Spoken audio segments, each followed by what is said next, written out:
ஒரு தனி ஊசலின் குண்டின் இயக்க ஆற்றல் நிலையாற்றலின் கூடுதல், அதாவது தனி ஊசலின் இயக்க ஆற்றல் மற்றும் நிலையாற்றலின் கூடுதல் 0.02 ஜூல் கொடுத்துருக்காங்க. மொத்த ஆற்றல் கொடுத்துருக்காங்க. சமநிலை நிலையில் அந்த ஊசல் குண்டின் வேகம் தோராயமாக என்னவா இருக்கும்?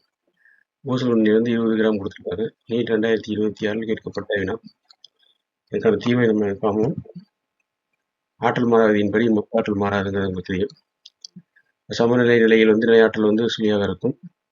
இதே மொத்த ஆற்றலும் இயக்க ஆற்றலாக மாறும். காரணம் மொத்த ஆற்றல் நிலையாற்றல் பிளஸ் இயக்க ஆற்றல். நிலையாற்றல் சுழியனா அப்போ இயக்க ஆற்றல் தான் மொத்த ஆற்றலாக இருக்கும்.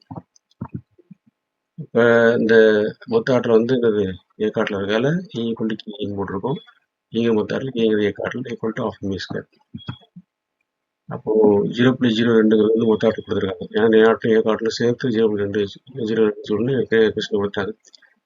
அப்போ 1 மீட்டருங்கிறது இந்த 1 மீட்டர் கொடுத்துருக்கோம். நிறைய 0.02 கிலோகிராம். ஏன்னா காரணம் 20 கிராம் உங்களுக்கு 2 × 10⁻³ கிலோகிராம் எழுதலாம்.